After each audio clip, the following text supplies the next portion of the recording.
Sa Infanta at Real Quezon Province naman daw. Sa video na to, bibigyan ko kayo ng malupit na travel idea na pwedeng day tour or overnight.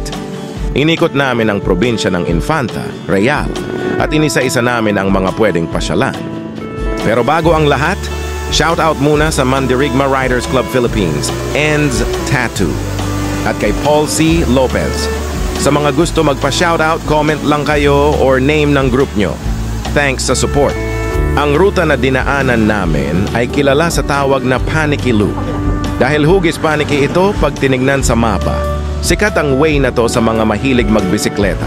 Sobrang ganda ng daan dito dahil puro puno at bundok ang inyong makikita.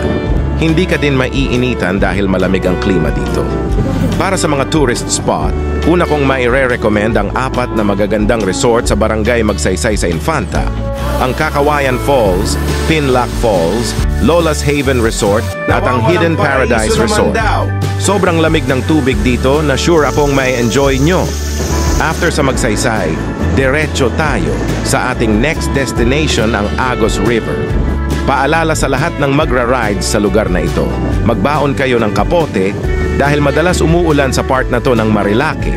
Ilang kilometers pa ay matatagpuan nyo na ang Agos River. Pwede kayo magstay dito para makapag-relax. May mga spot dito na walang entrance fee. After ng river, ang next natin ay dagat sa Infanta.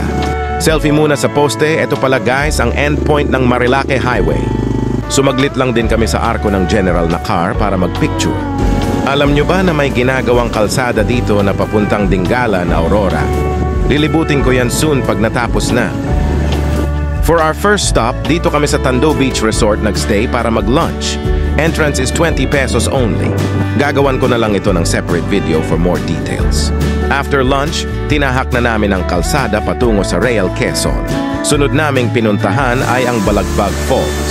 Entrance is 40 pesos. Along the highway lang ito kaya sulit na din for side trip. Maulan nung time na pumunta kami kaya malabo ang tubig. Lumilinaw din ang tubig dito guys, nagkataon lang talaga na maulan. After sa falls, naghanap kami ng maganda at affordable na beach resort sa Real. Iisa-isahin ko ang mga napuntahan namin. Sure ako na worth it magstay sa huling resort na ipapakita ko. Search nyo sa Google Map ang Dia Playa dahil ito ang may pinakamagandang dagat sa Real.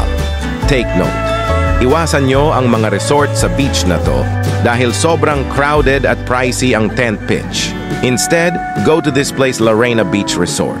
50 pesos lang ang entrance at 200 pesos ang tent pitch. Very accommodating pa ng mga staff. Mabato nung time na pumunta kami, pero pwede pa rin kayo maligo sa mabuhangin na part ng Dia Playa.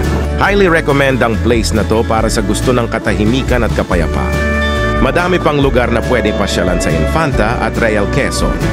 Ang mga dinaanan namin ay mga along the highway lang, kaya pwede nyo sila puntahan.